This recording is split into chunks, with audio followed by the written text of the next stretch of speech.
Hi guys, this is Surbhi Bhatia and welcome back to the YouTube channel of Legal Edge After College. और एक journey थी जो हमने last week start की थी, that was 50 landmark cases for UGC net. ऐसे कुछ cases जो बार बार रिपीट हुए हैं और ऐसे कुछ केसेस जिसकी आने की प्रोबेबिलिटी किसी भी एग्जाम में बहुत ज़्यादा होती है, और उसके हमने 10 केसेस डिस्कस किए थे जो ज़्यादातर लॉ ऑफ टॉर्च से कनेक्टेड थे। अब उसमें हमने ईयर, इशू, फैक्ट सब कुछ डिस्कस किया था, और ऐसा ही आज हम पार्ट 2 लेकर आए हैं। And all of these cases again are from those aspects जो कहीं ना कहीं कवर किए गए हैं पीवाईक्यूज में। साइमल्टेनियसली क्या कहते हैं, ऐसे कुछ केसेस बार बार और एग्जाम्स में रिपीट होते हैं।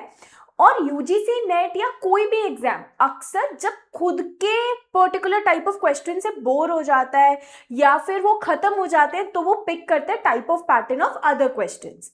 अब मैंने आपको लास्ट क्लास में भी एक और बात बताई थी, एंड दैट वाज कि केस को कवर करने के लिए हमें क्या क्या चीजें जरूरी है यूजीसी नेट के पर्सपेक्टिव से। सबसे पहला केस का नाम, दूसरा केस का ईयर, और तीसरा उस केस में बोला क्या गया था। ठीक है, नाम, ईयर और बोला क्या गया था। अब इसमें ये बिल्कुल जरूरी नहीं है कि आपको फैक्ट्स के बारे में पता होना चाहिए, पर ये चीज मैं अपने पर्सनल एक्सपीरियंस से बता रही हूँ, या फिर जो स्टूडेंट्स के साथ हम क्लास में कम्युनिकेट करते हैं उसे एक चीज समझ आती है कि स्टूडेंट अक्सर तब बहुत अच्छे से कंफर्टेबल होता है जब उसे एक बैक स्टोरी पता हो और फिर उस बेसिस पे यहाँ पे कंक्लूजन निकल रहा हो। राइट, बैक स्टोरी पता है तभी तो जाके धुरंधर 2 में इतना मजा आया था, या धुरंधर 2 की वो इनिशियल कुछ 10 मिनट तुम लोगों ने एंजॉय क्यों किए थे, क्योंकि तुम्हें वो प्रॉपर ये जानना था कि वो रांगी एग्जैक्टली हमजा कैसे बना, है ना। तो इसके लिए फैक्ट्स का थोड़ा सा आइडिया होना जरूरी है। एग्जाम पर्सपेक्टिव से अभी तक पीवाईक्यूज में ये इंपॉर्टेंट नहीं रहा है। डन। तो आज की कार्रवाई स्टार्ट करते हैं, आज का पार्ट 2 स्टार्ट करते हैं। जिसने पार्ट 1 नहीं देखा है प्लीज पार्ट 1 देख लो, बहुत इंपॉर्टेंट है। इसमें से केसेस कम से कम 4 से 5 आएंगे ही आएंगे। आज के ही पर्टिकुलर सेशन से कम 1 से 2 केसेस आने की बहुत प्रोबेबिलिटी है। 1 से 2 केस मतलब कि 4 नंबर तक, मतलब जेआरएफ के और ज्यादा पास। ठीक है, तो यहाँ पे सबसे पहला केस है Joseph shine versus union of India. ये 2018 का केस था। इस केस से कनेक्टेड एक कंफ्यूजन जो बहुत होती है कि 2017-18 के आसपास बहुत सारे केसेस आए थे, तो इनके केसेस थोड़े से ईयर्स थोड़े से संभाल के तो 2018 में आया था। याद रखने का तरीका देखो, शादी कब होती है, जब एक इंसान 18 साल का होता है ना। तो अडल्ट्री कब होती है, अब इतना हमें पता है कि Joseph shine versus union of India adultery से कनेक्टेड है। तो अडल्ट्री कब होगी, जब शादी होगी, इसलिए यहाँ पे 18 को इस तरीके से कनेक्ट करके पढ़ सकते हो। कनेक्ट करके पढ़ोगे ना तो भले ही पूरा ईयर भूल जाओगे वहां पे, पर ये गंदी सी स्टोरी याद रह जाएगी और इससे हमारे मार्क्स आ जाएंगे। और मतलब किससे, मार्क्स से। ठीक है, अब इस केस में हुआ क्या था, ये जो जोसेफ शाइन है इसके दोस्त पे केस हुआ था, किस चीज का, अडल्ट्री का। अब ये अडल्ट्री क्या है, अडल्ट्री है जब एक मैन एंड एक विमेन एक फिजिकल रिलेशनशिप मतलब सेक्सुअल इंटरकोर्स में इन्वॉल्व होते हैं, और जो ये वुमेन है ये मैरिड है। ये मैन मैरिड है या नहीं उससे फर्क नहीं पड़ता, this female needs to be married, और दोनों के बीच में एक फिजिकल रिलेशनशिप या सेक्सुअल इंटरकोर्स होना चाहिए, तभी अडल्ट्री का ऑफेंस हो सकता है। ठीक है, अब यहां पे जो दिक्कत थी इस पूरे केस में वो ये थी कि सेक्शन 497 ऑफ आईपीसी ये बोलता है कि अगर एक लड़का और एक married women, a man and a married women are in a physical relationship, तो सजा पता है किसको मिलेगी, सिर्फ और सिर्फ इस मैन को पनिशमेंट मिलेगी। This female in extra marital relationship she will not be punished. अब एक तरफ अगर हम अडल्ट्री को ऑफेंस मान ही रहे हैं, adultery means any relationships outside of marriage, तो हम इस पर्सन को तो ब्लेम कर रहे हैं, लाइबल बना रहे हैं, पनिश भी कर रहे हैं। But what about this female who is in extra marital relationship, article 14 का वायलेशन हुआ, आर्टिकल 15 जो डिस्क्रिमिनेशन करने से मना करता है on the grounds of sex, इसका वायलेशन हुआ। हाँ, अब साइमल्टेनियसली ये बोला गया इसी सेक्शन में आगे जाके क्या है, एक्सेप्ट विद द कंसेंट और कन्विंस ऑफ द हस्बैंड। तो मतलब अगर हस्बैंड का कंसेंट है कि ये दोनों एक्स्ट्रा मैरिटल रिलेशनशिप में रहे, कन्विंस होता है जहां पे हस्बैंड को पता है, उसने कुछ बोला नहीं है, वो बस शांति से, उसे बस पता है that my wife is an extra marital relationship, तो यहाँ पे एक तरीके से इम्प्लाइड कंसेंट हो गया। Consent is express consent that okay I am okay with your extra marital relationship, and convince is an implied consent. ठीक है, अब एक बात बताओ, क्या यहाँ पे वो जो फीमेल है वो एक प्रॉपर्टी है हस्बैंड की? मतलब अगर वो कंसेंट के साथ किसी के साथ रिलेशनशिप में है तो यहाँ पे लाइबल नहीं होगा, और अगर नहीं है तो लाइबल होगा। तो यहाँ पे एक पॉइंट ये भी निकाला गया that female is not a movable property of the man. ठीक है, वो चैटल यहाँ पे नहीं है। These phrases were used particularly in the judgment that is she a chattel, is she a movable property. Chattel का मतलब होता है मूवेबल प्रॉपर्टी। ठीक है, तो ये आर्टिकल 21 का भी वायलेशन है, क्योंकि 21 क्या है? Right to live with dignity, है ना। तो इन सारी चीजों के चलते हुए यहाँ पर एक केस पहुंचा and supreme court very well agreed कि हाँ यार 14, 15, 21 का तो वायलेशन है, और अगर कोई भी लॉ फंडामेंटल राइट से टकराएगा तो जीतेगा कौन? हमारे फंडामेंटल राइट्स। और यहाँ पे तो तीन फंडामेंटल राइट्स थे, 14, 15, 21 वर्सेस सेक्शन 497 ऑफ आईपीसी। तो हमने सेक्शन 497 को हरा दिया और जीता कौन? 14, 15 और 21। और इस केस में अडल्ट्री को डीक्रिमिनलाइज कर दिया, मतलब अब ये क्रिमिनल ऑफेंस नहीं माना जाएगा। ठीक है, अब एक बात याद रखना कि अडल्ट्री इस केस से पहले 2018 से पहले एक क्राइम हुआ करता था, और साथ में ग्राउंड ऑफ डाइवोर्स भी हुआ करता था, मतलब तलाक लेने का तरीका। ठीक है, तो एक बात याद रखना, ये जो Joseph shine versus union of India का केस है, इससे ये क्राइम की स्टेटस से हटा था, मतलब it's no longer a criminal offence. अभी भी ये ग्राउंड ऑफ डाइवोर्स है, इसके बेसिस पे हस्बैंड अपनी वाइफ से डाइवोर्स ले सकता है। यहाँ पे अगर वो मेंटेनेंस पे करने के लिए लायबल है और उसने ये प्रूव कर दिया कि वाइफ अडल्ट्री में थी, तो वो मेंटेनेंस पे नहीं देना पड़ेगा। ठीक है, अब जब बीएनएस आया, अब आप आई होप एवरीवन नोज कि आईपीसी के बाद कौन सा कानून आया? बीएनएस आया। जब बीएनएस आया तो सवाल फिर से उठा, क्या अडल्ट्री अब फिर से आएगा? क्या इसे फिर से क्राइम बनाया जाएगा? तो बहुत से लोगों ने बोला कि हाँ यार, अडल्ट्री को ऑफेंस तो बनाना चाहिए, क्योंकि एक बहुत ही बड़ा मॉरल ऑफेंस है ये। और यहाँ पे बस एक चेंज लाते हैं कि इसे जेंडर न्यूट्रल कर देते हैं, मतलब मेल फीमेल दोनों को सजा होगी। बट ऐसा बीएनएस में कुछ भी इंक्लूड नहीं किया गया, एंड बीएनएस में अडल्ट्री जैसा कोई ऑफेंस नहीं है। तो आफ्टर 2018 अडल्ट्री को क्रिमिनल ऑफेंस नहीं माना गया। कौन से केस की वजह से? हमारे Joseph shine versus union of India की वजह से। जोसेफ शाइन जिनके दोस्त पे केस हुआ था, इन पे तो केस भी नहीं हुआ था। The next case is Aruna Shanbaug versus union of India, 2011-12 का ये केस है। अ केस जिसने इस पूरे देश को हिला दिया, और एक ऐसा केस जिसने इस देश में पैसिव यूथनेशिया के कॉन्सेप्ट को डेवलप किया। A very very important case, और इस साल तो बहुत ही ज्यादा, because recently passive euthanasia allow किया गया था in case of Harish Rana versus union of India. This is a February 2026 case, sorry March 2026 case.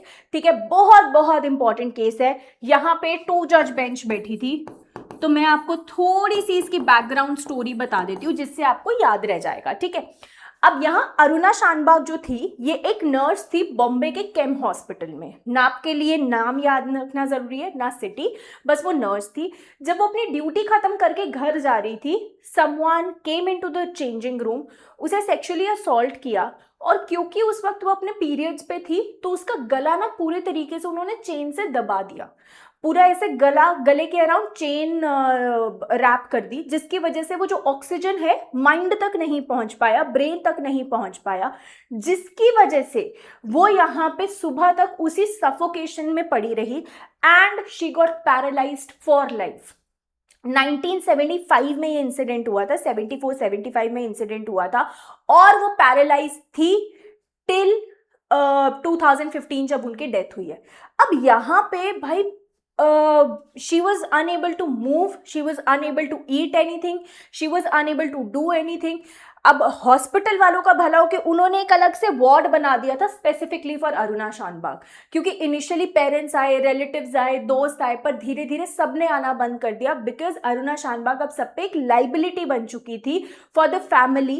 And यहाँ पे सिर्फ हॉस्पिटल वाले थे who was taking care of her, and she used to consume everything through pipes. Medicine जा रही है pipes के through, basic खाना जा रहा है पाइप्स के through. She was unable to respond anything. जो हम कोमा वाली हालत देखते हैं ना, वो वाली हालत थी. अब कोई जिसका नहीं था तो एक लेडी थी पिंकी विरानी. ये नाम आपके लिए इंपॉर्टेंट हो सकता है क्योंकि यही अरुणा शानबाग के बिहाफ पे आर्टिकल 32 के तहत केस गई, कोर्ट गई थी, और इन्होंने केस फाइल किया था. आर्टिकल 32 में एक रिट फाइल की थी. क्यों? क्योंकि उनका मानना ये था कि आर्टिकल 21 में जो लाइफ विद डिग्निटी है वो वॉयलेट हो रहा है. बेसिकली उनका मानना ये था कि जज साहब, ये कोई जिंदगी है कि वो एक इंसान बस इतने सालों से, पिछले 25 सालों से बेड पर है एंड खुद से खा नहीं सकता, खुद से बैठ नहीं सकता, खुद से कुछ नहीं कर सकता. तो यहाँ पे उनके लिए डिमांड किया गया पैसिव यूथनेशिया. अब पैसिव यूथनेशिया क्या है? पैसिव यूथनेशिया है जहां पर आप खुद से एक आर्टिफिशियल डेथ मांगते हैं, मतलब in accordance with right to live with dignity. ये एक एस्पेक्ट है राइट टू डाई, एक आर्टिफिशियल डेथ. देखो, यूथनेशिया दो तरीके के होते हैं. एक होता है एक्टिव यूथनेशिया. एक्टिव यूथनेशिया अपनी कंट्री में इलीगल है. एक्टिव यूथनेशिया क्या होता है? जहां किसी एक इंसान को कोई एक ऐसा ड्रग, कोई ऐसा पॉइजन दे दिया जाता है कि वो उसी वक्त पे उसकी डेथ हो जाती है. और एक होता है पैसिव यूथनेशिया, मतलब कि जहां पर किसी भी इंसान का वो वेंटिलेटर, जिस मशीन के सहारे वो जिंदा है, जिस दवाई के सहारे वो जिंदा है, वो दवाई, वो मशीन बंद कर दी जाती है. धीरे धीरे वो बॉडी अपने आप रिएक्ट करना बंद कर देती है एंड द पर्सन डाइज. ठीक है, तो यहाँ पैसिव यूथनेशिया के कॉन्सेप्ट को लीगलाइज कराने के लिए, क्योंकि बहुत से देशों में ऐसा था, तो she also went to the court. पर यहाँ पर कोर्ट ने एक बात समझी कि हाँ यार, लाइफ विद डिग्निटी का मतलब है डाई विद डिग्निटी ऑल्सो. इससे पहले भी बहुत केसेस हो चुके थे, बवाल मच चुका था. तो कोर्ट ने ये बोला कि आप बिल्कुल सही कह रहे हैं, पर यहां पे एक बात याद रखिएगा, जहां अरुणा शानबाग के केस की वजह से हमारे देश में पैसिव यूथनेशिया का कॉन्सेप्ट लीगल हो गया, वहीं कोर्ट ने अरुणा शानबाग के लिए ही पैसिव यूथनेशिया अलाउ नहीं किया था. बहुत लोगों के मन में ये सवाल आया होगा कि क्यों ये हरीश राणा के केस में इतना बवाल मच रहा है. तो वो बवाल इसलिए मच रहा है क्योंकि अरुणा शानबाग के केस में कोर्ट ने सिर्फ और सिर्फ पैसिव यूथनेशिया को लीगल डिक्लेयर किया था. It was not allowed for Aruna Shanbaug, क्योंकि यहाँ डॉक्टर्स एंड नर्सेस का ये कहना था कि अभी भी उनके अंदर वो जीने का जज्बा है, वो अभी भी, उनकी बॉडी इस तरीके से रिएक्ट नहीं कर रही है कि वो मरना चाहती हैं. अभी भी सब कुछ ठीक है, मशीनों के सहारे जिंदा है, बट स्टिल उनकी बॉडी रिस्पॉन्ड कर रही है. उससे हम यही डिड्यूस करेंगे कि वो जीना चाहती हैं. तो अल्टीमेटली अलाउ नहीं किया गया. फिर 2018 में भी एक केस आया जहां पे एक NGO, common cause versus union of India, ये 2018 में एक एनजीओ पहुंचा जिसके बेसिस पे पैसिव यूथनेशिया की क्या दी गई, गाइडलाइंस दी गई. आपको मुझे ये बताना है कि 2025 में कौन सा स्टेट पहला स्टेट बना था जिसने कोडिफाई की है पैसिव यूथनेशिया की गाइडलाइंस. यहाँ पे गाइडलाइंस बनाई गई कि एक लिविंग विल होनी चाहिए, एडवांस डायरेक्टिव होना चाहिए, जिसके बेसिस पे डॉक्टर्स यहाँ प्राइमरी बोर्ड, सेकेंडरी बोर्ड बना के डिसीजन लेंगे. हरीश राणा के केस में भी यहाँ यही हुआ. हरीश राणा एक 32 ईयर ओल्ड पर्सन था जो आज से 13 साल पहले अपने पीजी के फ्लोर, छत से गिर गया था, और तब से वो इंसान बस बेड रिडन था, बहुत ज्यादा पेन में था. एंड फाइट जो उसके पेरेंट्स 2022 से लड़ रहे थे, फाइनली यहाँ सुप्रीम कोर्ट ने, दिल्ली हाई कोर्ट के रिजेक्शन के बाद, खुद सुप्रीम कोर्ट के रिजेक्शन के बाद, फिर एक और बार लड़ाई करने पे उन्होंने, सुप्रीम कोर्ट के बेंच ने अलाउ कर दिया एम्स के डॉक्टर्स के कहने पे कि बचने के कोई चांसेस नहीं है, सुधार के कोई चांसेस नहीं है, तो लेट्स पुल द प्लग. तो एम्स के हॉस्पिटल में पूरा यहाँ पे सिस्टम फॉलो अप हुआ. ठीक है, तो ये है हमारा case of Aruna Shanbaug versus union of India, 2011 का केस है. And at the same time यहाँ पर क्या कहते हैं, पैसिव यूथनेशिया अलाउ हुआ, right to die article 21 and euthanasia के रिगार्ड्स में। ठीक है, अब देखो मजा आ रहा है ना केसेस पढ़ने में। और अगर ऐसे ही पढ़ते रहना है यूजीसी नेट के लिए अपने केसेस को, तो करना क्या है, टॉप रैंकर्स की साइट पे जाना है। ठीक है, यहाँ लॉ पीजी में जाओगे एंड यूजीसी नेट लॉ पे जाओगे तो तुम यहाँ बैच के सारे फीचर्स देख सकते हो। ठीक है, अब यहाँ क्योंकि 2 ही महीने बचे हैं तो हमें बहुत कुछ ऐसा एंजाइटी होती है कि यार मैं कहाँ से मटेरियल लाऊं, मैं किस तरीके से पढूं। तो यहाँ तुम्हें एक बार पूरा आइडिया हो जाएगा कि किस तरीके से तुम्हें यहाँ पर चीजें मिलने वाली है। जैसे अभी तुम्हें दिख रहा होगा कि मेरी पब्लिक इंटरनेशनल लॉ की क्लास है आज 6:15 पे। ठीक है, मुकेश सर की क्लास है लॉजिकल रीजनिंग की, मतलब पेपर 1 पेपर 2 दोनों को इंपॉर्टेंस देके यहाँ पूरी पढ़ाई होती है। ठीक है, टेस्ट में यहाँ पर तुम लोगों को पूरा फुल लेंथ मॉक टेस्ट भी मिल जाएंगे। ठीक है, सारे के सारे मॉक्स तुम लोगों के लिए अवेलेबल रहेंगे और मॉक्स बिल्कुल यूजीसी नेट के पीवाईक्यूज पैटर्न पे और एक एंटिसिपेटेड पैटर्न दोनों को मिला के बनाया जाता है। स्टडी मटेरियल में पेपर 1 पेपर 2 का दोनों के दोनों यहाँ पे टेस्ट रहेंगे तुम्हारे, और at the same time study material मिल रहा है मंथली मैगजीन की, बाय चांस कुछ तुम्हें नया करंट अफेयर्स वगैरह जो इंपॉर्टेंट है। ठीक है, पीवाईक्यूज, भाई यूजीसी नेट में तो सबसे इंपॉर्टेंट जो रामबाण होता है पीवाईक्यूज, और कई बार हम परेशान होते हैं कहां से पीवाईक्यूज निकाले, तो यहाँ पे प्रॉपर तुम्हें पीवाईक्यूज मिल रहे हैं विदाउट एनी लैप्स। और इतना सब पढ़ेंगे तो डाउट्स आएंगे। अब डाउट सॉल्व करने के लिए 3 तरीके हैं। टेलीग्राम ग्रुप पे यहाँ पे डायरेक्टली तुम्हारे फैकल्टीज तुम लोग सब एक ग्रुप में एडेड हो गए और बातचीत करते करते कभी अपने क्या कहते हैं बैचमेट से, कभी हम लोगों से डाउट सॉल्व हो जाएंगे। कोई भी दिक्कत आ रही है, केसेस कैसे पढ़ूं, परेशानी हो रही है, कुछ भी हो रहा है, टीजी का ग्रुप आपके लिए, टेलीग्राम का ग्रुप आपके लिए। और ये एक मेंटरशिप बुक डॉक्यूमेंट दिख रहा है, यहां से तुम मेंटरशिप बुक कर सकते हो, अपनी फैकल्टीज के साथ 1-on-1 कनेक्ट कर सकते हो, जो तुम्हें कहीं नहीं मिलेगा। Nobody is ever going to connect with the faculty, right. तो यहाँ पे तुम लोग डायरेक्टली हमसे एक बार कनेक्ट कर सकते हो हफ्ते में और अपने सारे डाउट, सारी स्ट्रैटेजीज को डिस्कस कर सकते हो कि मैं इस वक्त इतने स्कोर पे स्टक हूं, आगे कैसे जाऊं, आगे कैसे बढ़ूं, ये सारी चीजें यू कैन डू। ठीक है, और भी अगर इस सेशन से कनेक्टेड भी तुम्हें कोई डाउट है ना, अभी जो हम पढ़ रहे हैं तुम्हें ऐसा लगता है कि मैम ये पॉइंट थोड़ा सा समझ नहीं आया, तो एक बार यू कैन कॉल ऑन 6363286363 और यहाँ पे आपको जो काउंसलर्स हैं काउंसलिंग दे देंगे। ठीक है, एट द सेम टाइम तुम्हें फैकल्टी के साथ कनेक्ट करना है तो फैकल्टी के साथ भी कनेक्ट करवा देंगे। ठीक है, चलो चलते हैं तीसरे केस पे, विच इज शीला बरसे वर्सेस यूनियन ऑफ इंडिया। ये 1983 का केस है। ठीक है, यहाँ पे शीला बरसे जो है ये एक एडवोकेट थी। ये एडवोकेट एक प्रिजन में गई मुंबई के एंड यहाँ पे she wanted to interview certain women prisoners. अब वहां जाके इन्होंने देखा कि भाई ये कितनी गंदी हालत है फीमेल्स की। So this case was all about a PIL जो फाइल की गई कस्टोडियल वायलेंस को लेके, rights of arrested women and children को लेके। कोई लीगल एड नहीं प्रोवाइड की जा रही है, कोई यहाँ पे मैजिस्ट्रेट के सामने आप जल्द से जल्द नहीं पेश करें, इतने साल हो गए एंड दे स्टिल वेटिंग कि हमारी तारीख आए और हम कोर्ट जाएं and decision can be taken.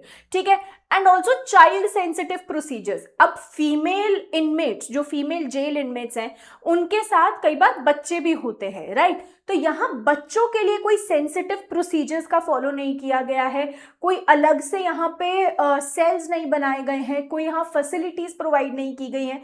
तो ये जो इनह्यूमेन कंडीशंस थी within the cell, so she just went as a journalist, she just went to interview and seeing that miserable condition she filed a PIL under 32 saying कि ये तो हमारे fundamental rights, for that matter 22, 20 सबका violation हो रहा है। तो यहाँ कोर्ट ने डायरेक्शंस इशू की एंड मोस्ट इंपॉर्टेंट कॉम्प्रिहेंसिव यहाँ डायरेक्शंस इशू की for protection of arrested women and children, जहां ये बोला गया कि अगर कोई भी फीमेल बच्चे के साथ है तो उसके लिए सेपरेट लॉकअप्स होंगे। ठीक है, यहाँ पे प्रॉपर न्यूट्रिशन एंड फूड का ध्यान रखा जाएगा, स्पेशली फॉर द किड्स और फॉर द प्रेग्नेंट वुमेन। तो शीला बरसे केस यहाँ पे PIL से कनेक्टेड है।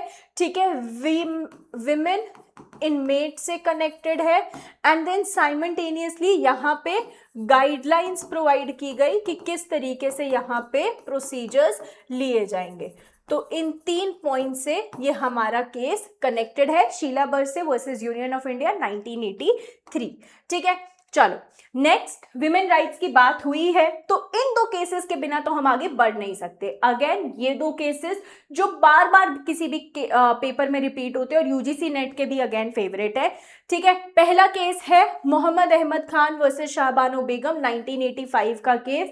बहुत लोगों ने हक मूवी देख ली होगी, तो वो हक मूवी एग्जैक्टली इसी केस पे बेस्ड है, जहां पर शाहबानो ने ट्रिपल तलाक प्रोनाउंस होने के बाद क्या किया, कोर्ट में डिमांड की, भाई मेंटेनेंस जो आप प्रोवाइड कर रहे हैं 125 सीआरपीसी में भी प्रोवाइड करो। क्या बस मेहर की रकम काफी है? मेहर क्या होता है? डावर। व्हाट इज मेहर? डावर। तो क्या बस ये रकम काफी है? नहीं। तो ये केस पहुंचा कि 125 सीआरपीसी पे भी तो यहां मेंटेनेंस मिलना चाहिए। कोर्ट ने बोला नहीं नहीं नहीं। पहले ट्रायल कोर्ट ने बोला अरे ऐसे कैसे 125 सीआरपीसी में मिल जाएगा, आप मुस्लिम हैं, यहाँ पे सीआरपीसी तो लगता ही नहीं है आप पे, मुस्लिम्स के तो अलग लॉज होते हैं। तो trial court refused, high court also refused. उन्होंने कुछ बहुत ही बेसिक अमाउंट, एक छोटा मोटा अमाउंट अलाउ कर दिया। Then it went to the Supreme Court. Supreme Court में मामला 3 चीजों की वजह से गया। पहला, सेक्शन 125 सीआरपीसी के तहत यहाँ पे मेंटेनेंस पे की जानी चाहिए। दूसरा, ये मामला इसलिए गया कि ट्रिपल तलाक गलत है। ट्रिपल तलाक जैसी चीज, तलाक बिद्दत, बिद्दत मतलब कोई एक ऐसी चीज जो फॉलो ही नहीं होनी चाहिए, तो this is something even Quran does not allow, तो ये चीज भी नहीं होनी चाहिए। तो यहाँ ये कुछ पॉइंटर्स लेके जो हमारी पिटिशनर है वो पहुंची कहां? Supreme court. ठीक है, कौन कौन सा पॉइंट्स? 125 सीआरपीसी का पॉइंट, ट्रिपल तलाक का पॉइंट, राइट। अब यहां एंड ठीक है, एक कमेंट तो बाद में सुप्रीम कोर्ट ने बोला, तो सुप्रीम कोर्ट ने बोला कि भाई 125 CrPC criminal procedure code, criminal procedure code कैसा है? सेक्युलर लॉ है। ये कोई एक ऐसा कानून नहीं है जो सिर्फ हिंदूज पे लग रहा है या सिर्फ एक पर्टिकुलर रिलीजन पे लग रहा है। दिस फॉलोज ऑन एवरीवन, सब पे ये कानून लागू हो सकता है। तो दिस इज सेक्युलर लॉ और इसलिए मुस्लिम फीमेल्स पे भी ये लगेगा और उन्हें 125 सीआरपीसी के तहत यहाँ पर बिल्कुल मेंटेनेंस मिल सकती है। और कोर्ट ने ट्रिपल तलाक पे कमेंट करने से बिल्कुल मना कर दिया। उन्होंने कुछ ऐसा नहीं बोला, उनका पॉइंट ऑफ व्यू यहाँ पे बस ये था कि इन सब चीजों का जो जवाब है वो है uniform civil code. Uniform civil code article 44 में जो स्टेट के लिए डायरेक्शन है, इट्स टाइम कि हम वो ले आए। क्या होता है यूनिफॉर्म सिविल कोड? कि आप किसी भी रिलीजन के हो, फर्क नहीं पड़ता, आपके पर्सनल लॉ सेम रहेंगे। कौन से 2 स्टेट्स यूनिफॉर्म सिविल कोड लेकर आए? याद करो फटाफट। उत्तराखंड तो सबको याद है, पर याद दिलवा दूं तो अभी 1 हफ्ता पहले गुजरात दूसरा स्टेट बन गया यूनिफॉर्म सिविल कोड लाने के लिए। इंपॉर्टेंट हो सकता है स्टेटमेंट बेस्ड क्वेश्चंस के लिए। तो इस केस में सुप्रीम कोर्ट ने देखो, शाहबानो में ट्रिपल तलाक के बारे में कुछ नहीं बोला गया था, पर एक केस आया था Shayara Bano versus union of India. बहुत लोग कंफ्यूज होते हैं कि शाहबानो और शायरा बानो किससे कनेक्टेड है। शाहबानो पहले आया, नाम छोटा है ना, नाम छोटा है तो वो आया सिर्फ मेंटेनेंस के लिए। शायरा बानो नाम बड़ा है, तो ये केस ऑफ 2017 आया और इसने डील किया था ट्रिपल तलाक से। इसी केस में ट्रिपल तलाक को क्या कर दिया था? अनकॉन्स्टिट्यूशनल कर दिया था। ठीक है, चलो next is Vishakha versus state of Rajasthan. तो Vishakha versus state of Rajasthan में विशाखा विक्टिम का नाम नहीं है, ये एनजीओ का नाम है। ये एनजीओ यहाँ कोर्ट पहुंचा था किस लिए? ताकि वो एक सेफ गार्ड्स प्रोवाइड कर पाए टू फीमेल्स जो सेक्सुअल हरासमेंट फेस करती हैं एट द वर्क प्लेस। और क्योंकि वो ऐसा कुछ फेस करती है तो ये उनका आर्टिकल 19, 21, 14 और 15 वायलेट करता है। 14 इक्वालिटी, 15 प्रोहिबिशन ऑफ डिस्क्रिमिनेशन, 19 क्यों? क्योंकि वो खुद को एक्सप्रेस नहीं कर पा रही है, क्योंकि वो अपना बिजनेस ट्रेड प्रोफेशन नहीं कर पा रही है। एंड 21 क्योंकि again life with dignity impact हो रही है। तो फंडामेंटल राइट्स तो थे ही थे, साथ में सीडो। सीडो क्या है? Convention on elimination of discrimination against women. ठीक है, कमेंट बॉक्स में ये बताओगे कि कब इंडिया इसका सिग्नेटरी बना था, क्योंकि ऐसे क्वेश्चंस भी यूजीसी नेट के फेवरेट है। पता है केसेस को ना इसे पढ़ने में एक चीज बहुत अच्छी है कि हम केसेस भी पढ़ लेते हैं, आर्टिकल्स भी रिवाइज हो जाते हैं, साथ में कन्वेंशन भी। तो क्योंकि 1998 के वक्त इंडिया इसका सिग्नेटरी था सीडॉ का, convention on elimination of discrimination against women का, तो इसलिए यहाँ पर सुप्रीम कोर्ट ने बोला कि हाँ sexual harassment at work place के लिए गाइडलाइंस होनी चाहिए। क्योंकि उस वक्त कोई कानून नहीं था तो आर्टिकल 142 का यूज करते हुए सुप्रीम कोर्ट ने कुछ गाइडलाइंस दी और 2013 में यही गाइडलाइंस क्या बन गई, posh act, that is sexual harassment of women at work place prevention protection and redressal act of 2013। ठीक है, तो ये कानून इसी केस की वजह से आया था, Vishakha versus state of Rajasthan की वजह से आया था। ठीक है, चलिए अब as I told you earlier as well कि बैच स्टार्टेड है, ये सारे मटेरियल्स मिल रहे हैं, पर सबसे इंपॉर्टेंट तुम्हारे मुद्दे की बात, क्योंकि तुम जा रहे हो यूट्यूब से तो यहाँ तुम्हें LEACYT का कूपन यूज करते हुए 10% का ऑफ मिलेगा। ठीक है, एंड साथ में ये सारी चीजें तो मिल ही रही हैं, पेपर 1 पेपर 2 का पूरा कवरेज, पूरी PYQ ओरिएंटेड तुम्हारा वहाँ डिस्कशन है, टेलीग्राम पर डिस्कशन फोरम है जिसमें तुम्हारे फैकल्टीज एडेड हैं। ठीक है, एक प्रॉपर स्टडी प्लान है स्ट्रक्चर्ड, कहीं भी अटक रहे हो स्टडी प्लान में, PYQ सॉल्व करने में, क्लासेस की रिवीजन में, केसेस कैसे पढ़ने में, तो यहाँ तुम्हारे पास 1-on-1 मेंटरशिप है। अगर तुम अभी भी हम लोगों से वैसे भी कनेक्ट करना चाहते हो तो all you need to do is call on 6363286363 because we understand exam अभी बहुत पास है, अप्रैल आ चुका है, बहुत ही जल्द एग्जाम है। तो अगर तुम्हें कनेक्ट करना है किसी भी कंसर्न में तो आपको बस इस नंबर पे कॉल करना है। ठीक है, चलो मूविंग ऑन, प्रिजनर्स के राइट्स के बारे में। अब हमने एक केस शीला बरसे वाला केस पढ़ा था जिसमें हमने prisoners rights and women's right दोनों पढ़े, फिर हमने 2 केसेस पढ़े सिर्फ विमेन्स राइट के। अब हम 2 केसेस पढ़ते हैं सिर्फ प्रिजनर्स राइट से लेके।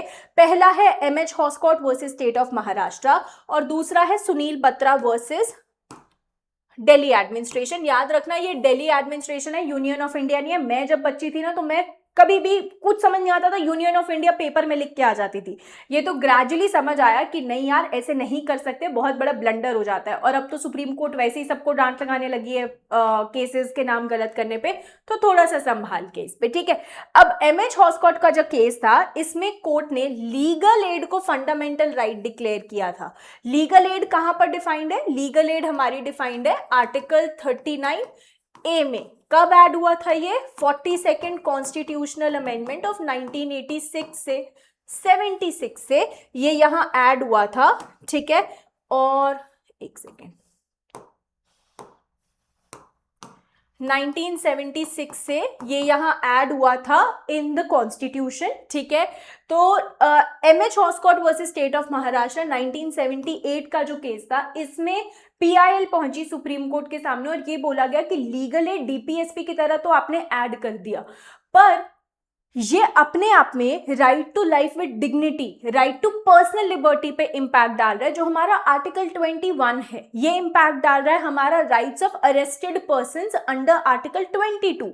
तो 21 एंड 22 को यूज करते हुए सुप्रीम कोर्ट ने बोला कि ठीक है लीगल एड स्टेट को प्रोवाइड करनी चाहिए, 39A में है, पर वो एक इंसान का फंडामेंटल राइट है। 21-22 के अकॉर्डिंग, आर्टिकल 21 एंड 22 के अकॉर्डिंग ये क्या है, फंडामेंटल राइट है। तो किस केस में बोला गया था, MH हॉस्कॉट के केस में गया था। मैच द फॉलोइंग के केसेस में बहुत बार आता है। ठीक है, next is Sunil Batra versus Delhi administration. यहां पर इस केस में सॉलिटरी कन्फाइनमेंट और कस्टोडियल क्रुएल्टी के बारे में बात की गई थी। सॉलिटरी कन्फाइनमेंट क्या होता है, आपने देखा होगा कि कई बार कोई जो बहुत ही खतरनाक सा पर्सन होता है या बहुत परेशान कर रहा होता है जेल में, उसे बिल्कुल अलग एक कमरे में डाल दिया जाता है जहां कोई लाइट नहीं है, बस एक इंसान आएगा खाना देगा चला जाएगा। You have to be in that cell all by yourself, जहां कोई लाइट, कोई एंटरटेनमेंट, कोई तुमसे बात करने तक के लिए नहीं है, दैट इज सॉलिटरी कन्फाइनमेंट। तो इस केस में सॉलिटरी कन्फाइनमेंट के अराउंड बात की गई थी एंड ये एक ऐसा केस था which was connected to epistolary jurisdiction. ये एपिस्टोलरी ज्यूरिसडिक्शन क्या होता है, बेसिकली केस कैसे होता है? केस हम कोर्ट में जाके फाइल करते हैं। एपिस्टोलरी ज्यूरिसडिक्शन या पीआईएल होती है, जहां पे जो पीआईएल है वो चिट्ठी भेजी जाती है।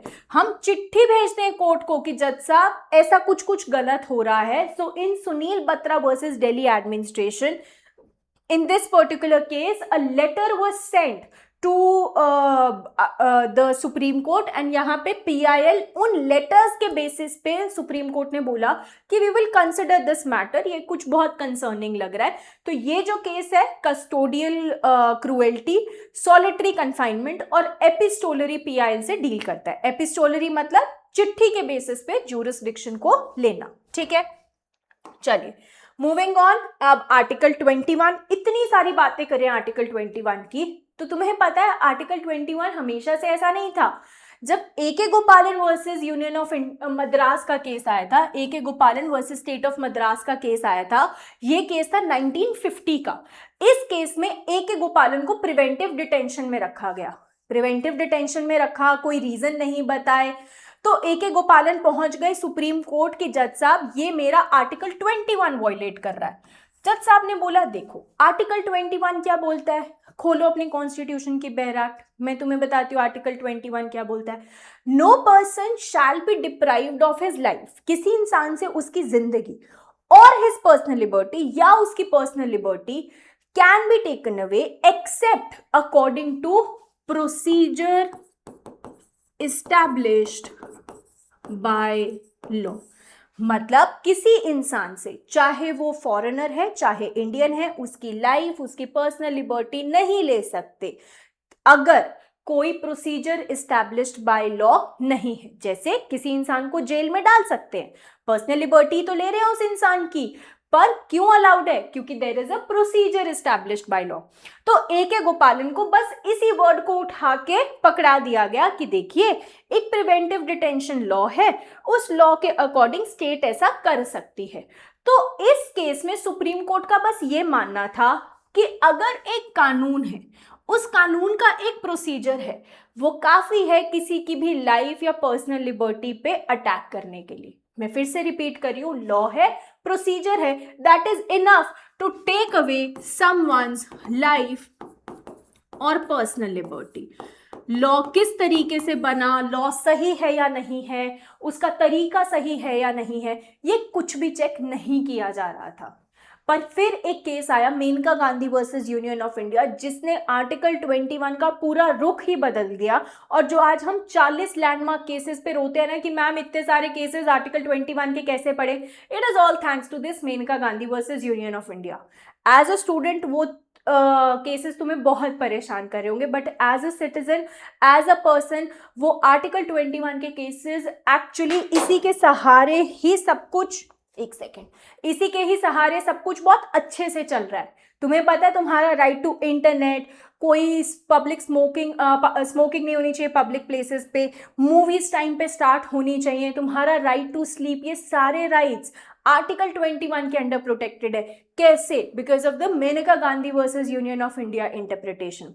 1978 में जब मेनका गांधी का पासपोर्ट कॉन्फिस्केट कर लिया था एयरपोर्ट अथॉरिटीज ने और कोई रीजन नहीं दिया था, तो ये 32 के थ्रू कोर्ट गई। आर्टिकल 32 का यूज करते हो इसलिए इसे पासपोर्ट केस भी बोला जाता है। अब ये कोर्ट गई और कोर्ट में इन्होंने बोला कि जज साहब ठीक है, लिया पासपोर्ट, रीजन तो बताओ क्यों लिया, किस रीजन से लिया, थोड़ा सा तो मुझे आइडिया दो, सो दैट एटलीस्ट मैं कोई एक्शन ले सकूं, मैं कोई अपना पॉइंट ऑफ व्यू रख सकूं। एयरपोर्ट अथॉरिटीज ने बोला ना ना ना, सुप्रीम कोर्ट ने बोला है there should be a law, there should be a procedure. Airport authorities का लॉ था, उसमें प्रोसीजर था कि किसी पे शक है उनका पासपोर्ट ले लो। तो एयरपोर्ट अथॉरिटी सेड जज sahab we are taking your honour, we are taking your instructions only, there is a procedure established by law and that is enough. But then Menaka Gandhi challenged this and said that is not enough. There should be due process of law. The procedure must be just, fair and reasonable. देखिए just proper होना चाहिए, fair मतलब ऐसा कुछ नहीं होना चाहिए कि किसी की तरफ आप बायस्ड हैं, एंड रीजनेबल मतलब कि सिचुएशन के अकॉर्डिंग होना चाहिए।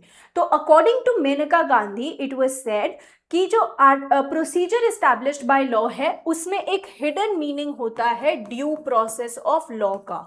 ये एक जापान का कॉन्सेप्ट है जिसके थ्रू ये बोला गया कि सिर्फ कानून होना काफी नहीं है, सिर्फ प्रोसीजर होना काफी नहीं है, वो ढंग का प्रोसीजर होना चाहिए। ठीक है, तो due process of law was established, पहली बात। दूसरी बात, अभी तक फंडामेंटल राइट्स को इंडिविजुअली कंसिडर किया जा रहा था, पर इस केस में बना गोल्डन ट्रायंगल। अब ये तो सबको पता है गोल्डन ट्रायंगल में कौन कौन आता है, 14, 19, 21। तो किसी भी लॉ का अगर टेस्ट है उसे पास करना है तो उसे पहले 14 की कट ऑफ पास करनी होगी, फिर 19 की, फिर 21 की। ये तीनों इंडिविजुअल कट ऑफ उसने पास कर ली तो उसका एग्जाम क्लियर है, नहीं तो टाटा बाय बाय। ठीक है, तो ये जो ब्रॉडर इंटरप्रिटेशन है आर्टिकल 21 का कैसे आया, मेनका गांधी के केस से आया। ठीक है, चलिए नेक्स्ट इज नास foundation versus government of NCT of Delhi, 2009 का केस है। ये वो केस है जिसमें पहली बार सेक्शन 377 ऑफ आईपीसी के खिलाफ केस गया था। याद रखना, नास foundation versus union of India नहीं है, सबसे पहले सेक्शन 377 कॉन्स्टिट्यूशनल है या नहीं है ये केस पहुंचा था दिल्ली हाई कोर्ट में। ठीक है, अब यहां ये बोला गया था, सेक्शन 377 ये बोलता था कि अगर कोई भी एक सेक्सुअल इंटरकोर्स हो रहा है against the course of nature, मतलब a relation of man with a man, a relation of women with a woman, तो ये क्या है, एक अननेचुरल रिलेशनशिप है। इसकी वजह से इसको पनिशमेंट मिलनी चाहिए, और पनिशमेंट छोटी मोटी नहीं, 10 साल की लाइफ इंप्रिजनमेंट तक अच्छी खासी पनिशमेंट। इस बेसिस पे जो बहुत से लोग थे गेज बाइसेक्सुअल्स, उनका यहाँ राइट वायलेट हो रहा था, अथॉरिटीज बहुत हरास कर रही थी, इसलिए नाज फाउंडेशन पहुंची दिल्ली हाई कोर्ट। उन्होंने बोला कि उनका आर्टिकल 14 इक्वालिटी वायलेट कर रहा है, आर्टिकल 15 सेक्स के बेसिस पर डिस्क्रिमिनेट किया जा रहा है, and 21 they are not able to live with dignity. In fact article 19 also, क्योंकि वो खुद को एक्सप्रेस नहीं कर पा रहे हैं इन सब एस्पेक्ट्स में केस पहुंचा।